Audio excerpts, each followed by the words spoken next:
Hello student, स्वागत है आप सभी का डिफेंस एकेडमी के यूट्यूब चैनल पर। तो पिछली क्लास में हमने स्वरों के भेद पूरे थे वो उसको पूरा पढ़ लिया था अपन ने। तो आज हम यहाँ पे पढ़ने वाले हैं किसके विषय में, व्यंजन के बारे में। क्योंकि मैंने जब आपको वर्ण पढ़ाए थे तो वर्ण में मैंने आपको बताया था कि वर्ण प्रायः दो प्रकार से होते हैं, एक होता है स्वर और दूसरे क्या होते हैं, व्यंजन होते हैं। ठीक है, तो उसमें मैंने आपको स्वर के विषय में पूरा पढ़ा दिया था। अब सेकंड जो पार्ट उसमें जो आएगा, जो महत्वपूर्ण पार्ट रहेगा हमारा, वो क्या होगा, हमारा व्यंजन। क्योंकि यहाँ से भी बहुत सारे प्रश्न बनते हैं परीक्षाओं में। तो हम यहाँ जान लेते हैं कि व्यंजन क्या होते हैं। अब यहाँ पे कुछ बच्चे क्या करेंगे कि व्यंजन का अर्थ क्या निकालेंगे, खाने वाले जो व्यंजन होते हैं ना, वो अर्थ मत निकालने लगना यहाँ पे, क्योंकि वो तो फिर क्या हो जाएगा, गलत हो जाएगा। खाने वाले व्यंजन की बात नहीं कर रहा मैं यहाँ पे, मैं ऐसे व्यंजन की बात कर रहा हूँ जो हिंदी वर्णमाला में प्रयुक्त किए जाते हैं। तो सबसे पहले जानते हैं व्यंजन किसे कहते हैं, व्यंजन की परिभाषा क्या होती है। तो जब मैं ये प्रश्न आप सबसे पूछता हूँ कि व्यंजन किसे कहते हैं, तो अधिकांश जो बच्चे होंगे सामान्यतः क्या बोलेंगे वो मुझसे कि सर क ख ग घ से लेकर ज्ञा ज्ञानी तक जितने भी वर्ण होते हैं उन सभी वर्णों को व्यंजन कहा जाता है। आप यही सब बोलोगे, मुझे पता है। ठीक है, तो ये सब उसकी परिभाषा नहीं है। मैंने आपसे ये तो नहीं पूछा कि व्यंजन कितने होते हैं, मैंने ये तो नहीं पूछा। मैंने ये पूछा कि व्यंजन किसे कहते हैं, व्यंजन की परिभाषा क्या है। तो मैं आपको बता दूं यहाँ पर कि व्यंजन की परिभाषा क्या होती है। तो सुनिए मेरी बात ध्यान से। हिंदी वर्णमाला के ऐसे वर्ण, ध्यान से सुनना, कि हिंदी वर्णमाला के ऐसे वर्ण जिनका लेखन क्या होता है, शुद्ध अवस्था में संभव होता है, जिनका लेखन स्वतंत्र अवस्था में संभव होता है। जैसे मैंने यहाँ पे एक व्यंजन लिखा क, तो जब मैंने इस व्यंजन को लिखा तो स्वतंत्र अवस्था में मैं इसको लिख पा रहा हूँ, ये संभव हो पा रहा है।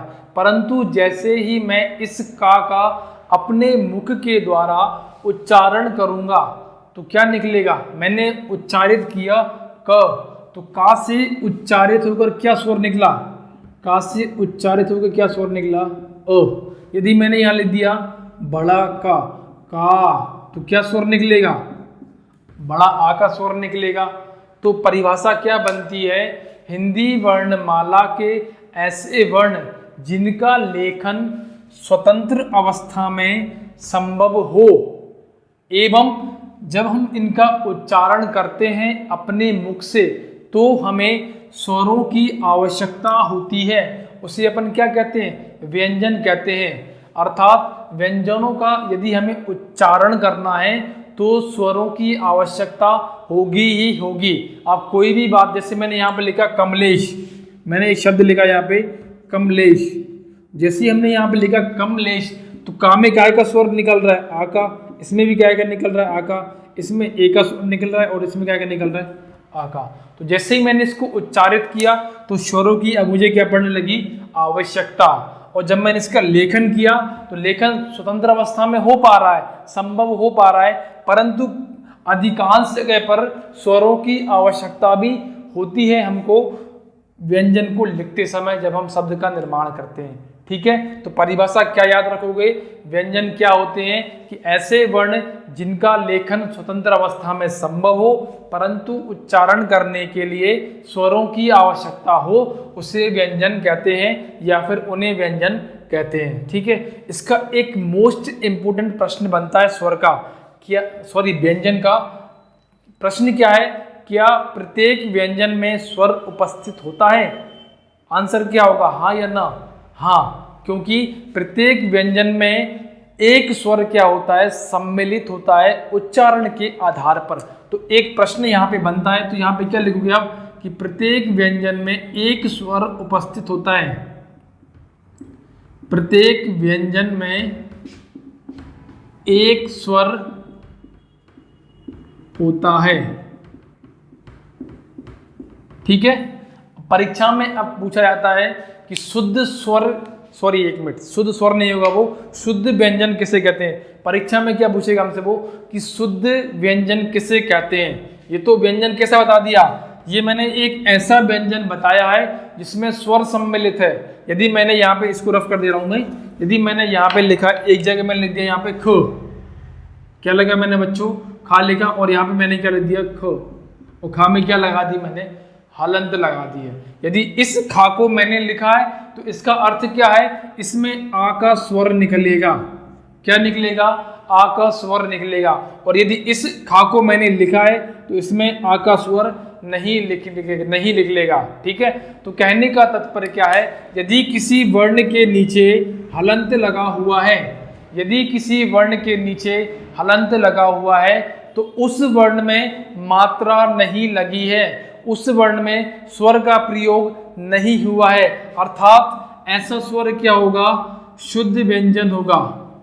क्या होगा बच्चों, ये शुद्ध व्यंजन होगा, या फिर ऐसा व्यंजन क्या कहलाएगा, शुद्ध व्यंजन कहलाएगा। ठीक है, तो ये दोनों बातें आप अच्छे से भली भांति समझ पा रहे होगे जो मैं यहाँ पे बताना चाह रहा हूँ। तो आप इसको अच्छे से याद रखना।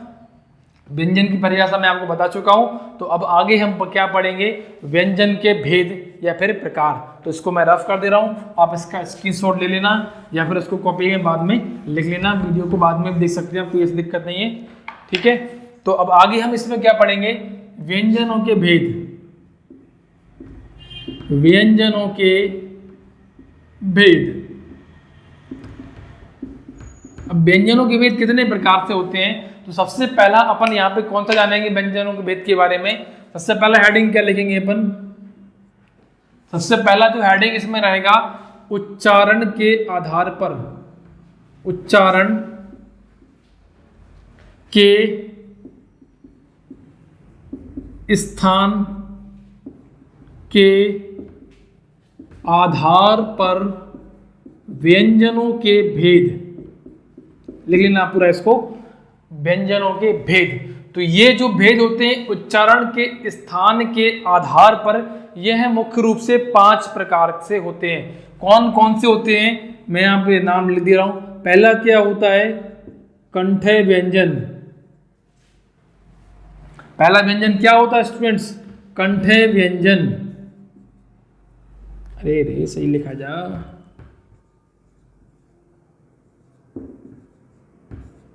कंठे व्यंजन। दूसरा क्या होता है यहाँ पे, तालु व्यंजन। तालु या एक और नाम क्या होता है इसका, तालव्य व्यंजन। तृतीय कौन सा होगा इसमें, मूर्धा या मूर्धन्य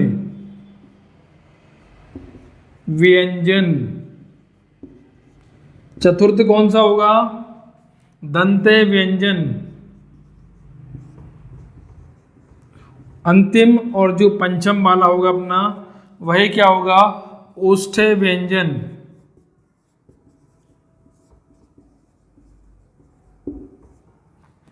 इन 5 व्यंजनों को अपन को बहुत अच्छे से याद करना है, क्योंकि इससे परीक्षा में प्रश्न पूछे जाते हैं।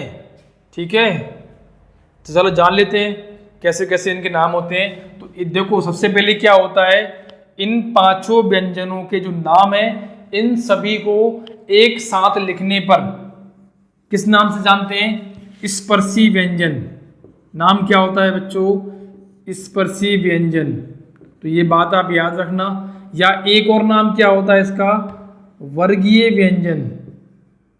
वर्गीय व्यंजन परीक्षा में पूछते हैं कि स्पर्शी व्यंजन एवं वर्गीय व्यंजन की संख्या कितनी होती है, अथवा ये कितने प्रकार के होते हैं। तो संख्या होती है इनकी, अभी मैं बताऊंगा संख्या कितनी होती है। प्रकार कितने होते हैं इनके, 5 प्रकार होते हैं। ठीक है, तो चलिए मैं थोड़ा इसको ऊपर वाला पार्ट रफ करके इनको बता देता हूँ कैसे कैसे ये यूज करे जाते हैं। इतना मैं अभी रफ कर रहा हूँ, लेना बाद में इसका स्क्रीनशॉट।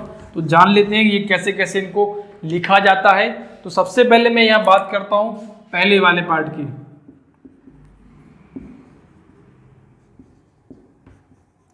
देखो एक ट्रिक बता रहा हूं मैं इसमें, लेकिन ट्रिक का नाम क्या होगा इसमें,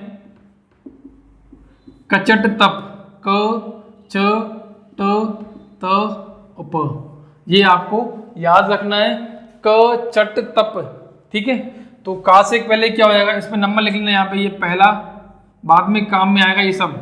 अभी आपको ये थोड़ा लग रहा होगा मैं ये सब क्या लिख रहा हूँ, लेकिन जब हम आगे और अच्छे से इसको पढ़ेंगे तो आगे इन सब की बहुत ज़रूरत पड़ने वाली है, क्योंकि जब मैं आपको संधियाँ पढ़ाऊँगा डिटेल में तो उनकी इन सब चीज़ों की बहुत ज़्यादा आवश्यकता पड़ेगी। अब देखो यहाँ पे क्या लिखा मैंने, क, फिर लिखा च, फिर लिखा ट, फिर लिखा त, और अंत में क्या लिखा मैंने, प। ठीक है, चूंकि हम व्यंजन के विषय में बात कर रहे हैं तो सब में क्या लगाएंगे अपन, हलंत लगाएंगे। ठीक है, आप सभी लोग इसमें हलंत लगा लेना। तो सबसे पहले क्या होगा, कंठे व्यंजन अर्थात क, फिर क्या होगा ख, ग, घ, इंगा।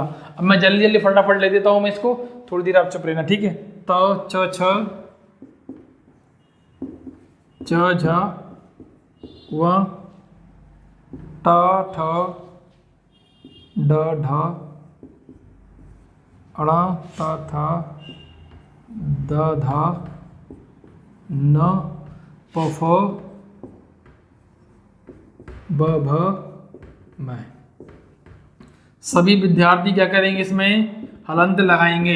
बिना हलंत के ये क्या होगा, अशुद्ध व्यंजन होगा, इसलिए हलंत लगाना अति आवश्यक है, क्योंकि हम यहाँ पे सही चीज़ों को पढ़ना है, गलत चीज़ों को नहीं पढ़ना है। ठीक है, तो जो मैंने यहाँ पे देखो एक लाइन में कितने हैं, 5 हैं, टोटल कितने हो जाएंगे, 5 और 5 मल्टीप्लाई करेंगे 25। तो प्रश्न बनता है कि स्पर्शी व्यंजन या वर्गीय व्यंजन जो होते हैं इनकी संख्या कितनी होती है। तो हमारा आंसर क्या होगा, काउंट करके देख लो आप, कितना होगा आंसर इन सब का, 25।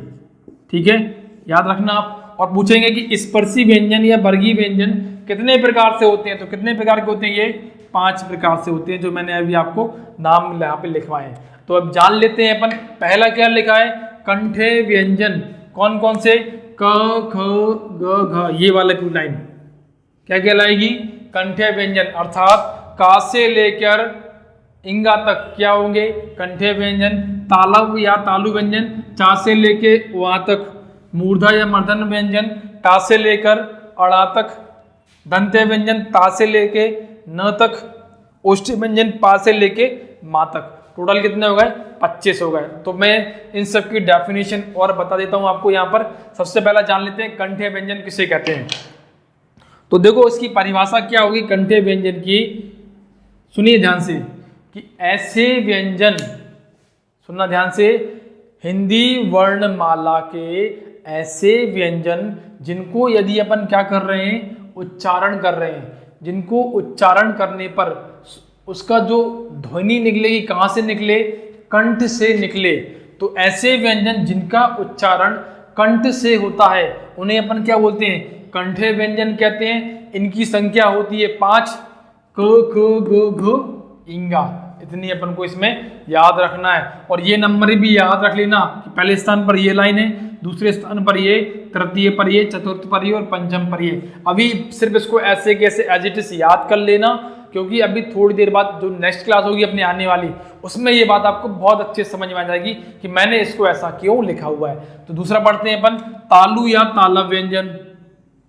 अब ये क्या होता है भाई, अब तालु क्या होता है, तालु का क्या अर्थ होता है। जैसे कंठ तो ये हो गया नीचे वाला, तालु क्या होता है, तो तालु मैं आपको यहाँ बता दूँ जिन बच्चों को नहीं पता है। तालु क्या होता है, जो हमारी ये जीभ होती है जो फड़फड़ाती है, ऊपर नीचे होती है, तो जीभ का जो ऊपर वाला भाग होता है, ये वाला जो हिस्सा होता है, ऊपरी वाला हिस्सा, उसको क्या बोलते हैं, तालु या तालव कहते हैं। तो परिभाषा क्या बनेगी इसकी, कि ऐसे व्यंजन जिनका उच्चारण करते समय हमारी जीभ तालु को छूकर नीचे आ जाए या फिर उनको टच करे, तो उनको क्या बोलते हैं अपन, तालु या तालव व्यंजन कहते हैं। चाहे तो उसका प्रैक्टिकल करके देख लीजिए, चाहे बोलो च, तो जो जीभ जो हमारी होगी वो तालु को छूकर या तो नीचे आएगी या उसको टच करेगी, खतरनाक मतलब एकदम से टच करेगी, छ छ ज झ वाह। ठीक है, तो इनमें थोड़ा सा स्वर हो सकता है चेंज, क्योंकि इनका एक और नाम होता है, वो हम आगे पढ़ेंगे। अभी फिलहाल में इतना नाम याद रख लेना। तो इनकी संख्या कितनी होती है, 5 होती है। ठीक है, च से लेके वहां तक। अगला पढ़ते हैं, मूर्धा या मूर्धन्य व्यंजन।